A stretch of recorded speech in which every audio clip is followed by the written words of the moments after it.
Permasalahannya ada pada kita yang seringkali denial. Kita udah tahu hak. Kita menghukumi seseorang di atas salaf ketika usul-usulnya di atas salaf. Seseorang keluar dari salafiyah ketika terjadi pelanggaran usul. Awas, bukan adab, bukan amalan, bukan. Tapi di usul. Poin-poin usul. Kami merasa bingung dengan sikap sebagian ustadz salafi yang justru condong mendukung gerakan-gerakan Hamas yang dinamakan jihad di Palestina. Bahkan di antara mereka ada yang menyebut bahwa orang-orang yang mengingkari perjuangan di Palestina adalah orang-orang jahil, bodoh, tidak memahami fiqhul waqi' dan lain sebagainya. Bagaimana seharusnya kami penuntut ilmu menyikapi dan menempatkan ustadz-ustadz demikian? Barakallahu fiik. Ini pernah ditanyakan ya. Itu hakikatnya kitanya yang denial, menolak untuk menerima kenyataan, karena kenyataan tersebut ternyata pahit. Denial atau nggak denial? Oke? Kitanya yang denial. Ikhwah, seorang salafi, seorang sunni, tidaklah dia dibilang seorang sunni, sehingga sebagaimana yang pernah dibahas di kitab Syarah Sunnah Al-Imam Al-Barbahari. Okay? Sehingga seluruh usulnya sesuai dengan konsep yang datang dari para salafus saleh, seluruh poin usul. Jadi tidaklah ketika kita melihat seseorang, mungkin beberapa poin usulnya sama dengan kita, terus langsung kita bilang salafi, ntar dulu. Sampai kita mengetahui seluruh usulnya. Demikian seseorang terancam dan tercela manhajnya. Dengan tercelanya dia hanya pada satu kasus usul aja. Di dalam manhaj ini, satu kasus usul aja. Bisa tercela manhajnya. Kalaupun umum usulnya dia berada di atas salafiyah. Tapi ada satu kasus usul aja dia yukhalif as-salafiyah. Dia bertentangan atau menyelisihi konsep yang datang dari para salafus saleh. Dengan itu bisa terhitung dia keluar dari salafiyah itu. Dihitung seseorang di atas manhaj atau enggak tuh begitu. Bukan amal saleh, awas. Bisa jadi dia pezina, dia peminum khamr, dia pemabuk. Tapi dia di atas usul ahlu sunnah, dia ahlu sunnah. Baik. Tapi seorang bisa jadi anti maksiat dan ahli ibadah. Tapi usul-usulnya tidak di atas usul, konsep usul ahlu sunnah, metode ahlu sunnah dalam beragama. Maka kita bilang dia bukan ahlu sunnah, dia ahli bidah. Dan fusak ahli sunnah khairun min abid ahli bidah. Sebagaimana yang dikatakan para a'imah rahimahullah. Para fasik dari golongan ahli sunnah masih jauh lebih baik daripada para ahli ibadah saleh dari golongan ahli bid'ah. Begitu. Nah sekarang begini, kita lihat bingung sebagian ustadz salafi justru condong mendukung gerakan Hamas yang dinamakan jihad di Palestina. Hakikatnya kasus Hamas itu ikhwati rahimakumullah. Oke? Itu hanya puncak gunung es. Puncaknya doang itu nongol. Tapi di balik air tersebut ternyata kasus Hamas itu begitu. Itu hanya salah satu di antara bukti penyimpangan pondasi mereka dan usul mereka hakikatnya. Dan dapat terlihat di setiap masa fitnah. Di setiap masa fitnah terjadi pergolakan atau terjadi fitnah, mesti sikap-sikap yang mereka ambil selalu saja sikap-sikap kok yang lebih sesuai dengan sikap para ikhwanul muslimin. Lihat deh, ketika ada keributan dan kemudian ketika ada gejolak lah, sehingga para manusia menyeru kepada boikot produk, gitu kan? Nih. Ahlus sunnah dari zaman ke zaman mana ada nyeru boikot, itu hak penguasa itu udah bukan hal yang dipertanyakan lagi, udah di konsep kita. Itu hak penguasa bukan. Ini katanya salafi tapi kok berani bikin video nyeru kepada boikot. Lah. Ini enggak sikap salafi, justru ini lebih dekatnya kepada sikap ikhwanu muslimin. Gayanya di situ. Iya gak? Ketika masalah Palestina demikian juga. Para ulama, para imam, Syekh Saleh As-Suhaimi, Hafizahullah, Syekh Saleh Fauzan, hafizahullah. Guru-guru mereka itu. Mereka memberikan keterangan dan kejelasan tentang menyimpangnya Hamas. Dan bentuk-bentuk perjuangan mereka. Belum lagi didukungnya oleh Rafidhah Iran. Yang gak mungkin mereka mau berjuang untuk kebaikan kaum muslim. Gak mungkin. Gak mungkin. Yahudi itu lebih dekat kepada mereka dan lebih mereka cintai daripada Ahlus Sunnah. Gak mungkin. Syekh Suhaimi ngomong, Syekh Saleh Al-Fauzan ngomong, Syekh Al-Albani ngomong, Syekh Muqbil ngomong. Yang terekam dari catatan mereka rahimahullah yang telah meninggal. Atau yang masih hidup. Syekh Sulaiman Ar-Ruhaili juga ngomong. Terjemahkan dong kata, ini kan guru-guru lu juga istilahnya gitu kan. Terjemahin dong, kenapa diam, kenapa diumpetin sebelah situ loh. Kenapa? Takut sama selera pasar. Sampaikan dong pengingkaran mereka terhadap Hamas ini. Enggak mau nyampe. Yang ada malah justru mengingkari orang-orang yang mengingkari Hamas, memperingatkan manusia bahwa apa yang diteriakkan jihad di sana hakikatnya bukan jihad sama sekali. Dan nggak konsisten, sikap mereka ini nggak konsisten. Dulu mereka nih mengingkari di antara pengingkaran mereka terhadap laskar jihad apa? Karena katanya nggak diserukan oleh pemerintah. Nah, katanya ini kan, jihad itu tidak diserukan oleh pemerintah. Katanya, aneh nggak membenarkan, nggak juga lagi ngebela atau menyerang ya pada laskar jihad. Cuman mereka nih mengingkari laskar jihad dulu. Karena jihad tersebut tidak dipimpin oleh pemerintah. Katanya begitu kan. Nah sekarang Hamas dipimpin siapa? Dipimpin pemerintahnya nggak? Ini jihad-jihad di Palestina. Kenapa lo nggak serang?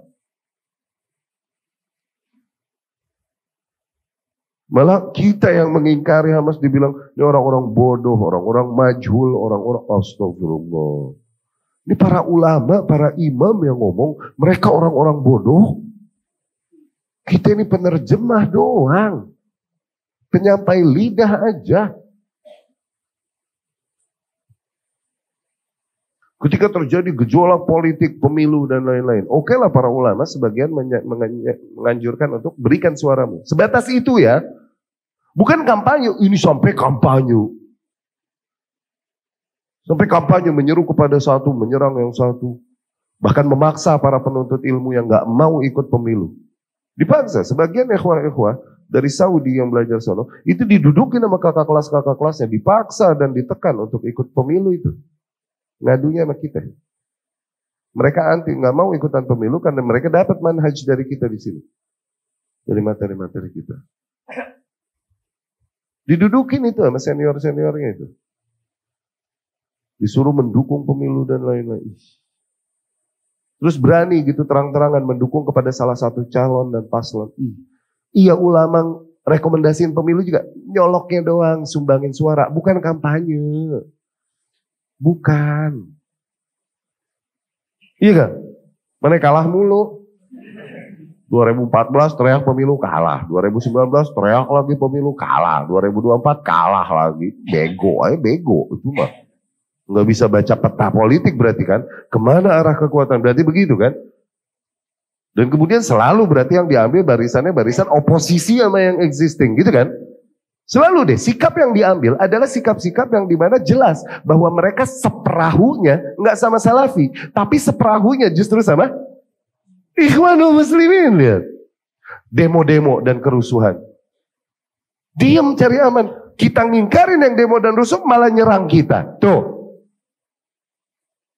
Lihat, selalu sikap yang mereka ambil, sikap yang dekat kepada Ikhwanul. Hakikatnya mereka nggak seperahu dengan Salafi. Mereka seperahunya sama Ikhwani. Nah, kenapa Ustadz-Ustadz Salaf sebagian kami bingung, justru condong mendukung gerakan Hamas. Permasalahannya ada pada kita yang seringkali denial. Kita udah tahu hak. Kita menghukumi seseorang di atas salaf ketika usul-usulnya di atas salaf. Seseorang keluar dari salafiyah ketika terjadi pelanggaran usul. Awas, bukan adab, bukan amalan, bukan. Tapi di usul, poin-poin usul. Ustadz poin usul apa aja? Aduh bingung, ada jelasnya, belajar lagi deh, nonton dasar keislaman deh lo. Suruh ngaji Rahmi Hatta deh. Iya gak? udah tahu rumus itu. Bagaimana seseorang di atas ahlus sunnah. Bagaimana seseorang dikeluarkan dari ahlus.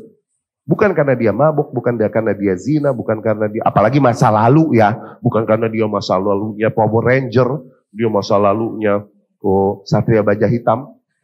Apalagi masa lalu, gak ada urusan dengan manhaj itu.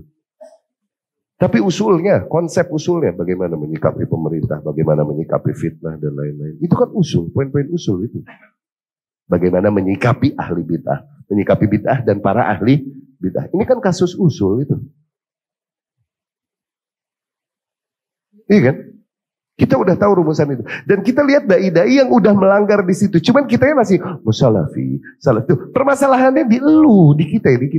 Yang denial. Setelah kita tahu pelanggaran-pelanggaran usul mereka, kita masih bilang mereka salafi itu. Akhirnya ketika ada sikap-sikap mereka yang gak sesuai dengan salafiyah, kalian bingung. Karena denial, gak mau terima kenyataan dan hak bahwa hakikatnya mereka ini udah bukan salafi. Lihat tiap pergolakan, tiap kali terjadi fitnah dan kasus, sikap yang diambil selalu sikap yang lebih sesuai kepada ikhwanul. Seperahunya mereka tuh kesono, nggak sama elu seperahunya, Jal. Kalaupun dijual dengan nama dakwah salafiyah, dakwah sunnah, enggak. Salafiyah sunnah pada usul.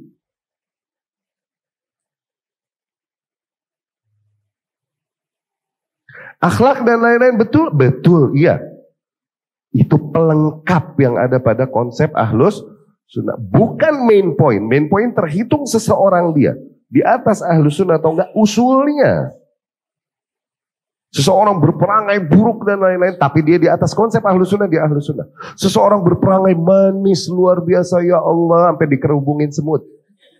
Tapi di atas konsep ahli bidah dia, nggak ada urusan, awas. Permasalahannya kalian yang denial, ngerti nggak? Nggak mau menerima kenyataan bahwa hakikatnya, kenapa kejebak cinta?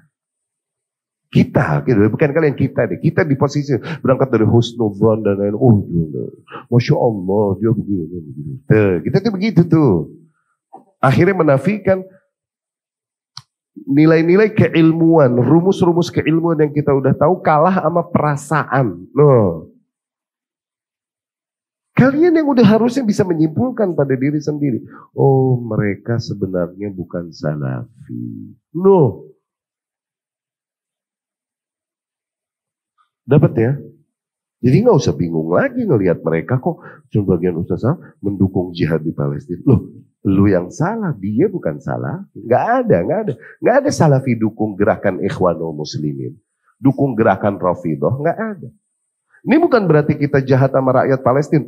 Justru ini kita lagi berduka kepada mereka karena ini gerakan Ikhwanul Muslimin dan Rafidhah. Rakyat Palestina jutaan mati gara-gara mereka, konyol.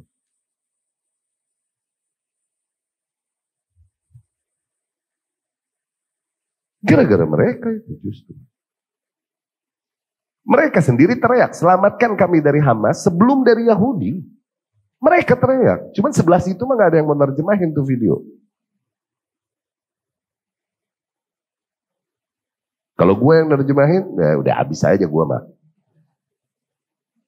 Bikinin lagi apa nih video? Bikinin lagi apa?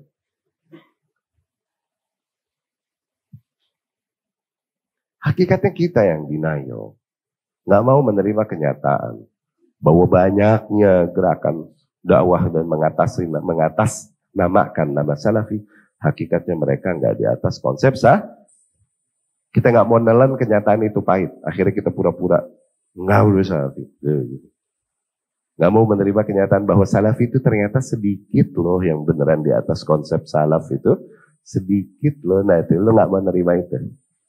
Akhirnya masih keder, masih burem ngebaca. Kita pernah di posisi itu ya. Terjebak sama cinta, terjebak sama ikatan-ikatan emosional, manusiawi dan lain-lain. Kita pernah di posisi itu. Sehingga ketika kita udah menemukan kekeliruan-kekeliruan yang sifatnya manhajiah, masih kita merem. Kenapa? Cinta, ta'zim. Ya. Demikian ya. Tayyib, semoga dapat difahami penjelasan. Afwan, pertanyaan yang lain Anda nggak bisa jawab lagi flu. Aku qouli hadza wa astaghfirullah li wa lakum. Subhanakallahumma wa bihamdika asyhadu an la ilaha illa anta astaghfiruka wa atubu ilaik. Assalamualaikum warahmatullahi wabarakatuh.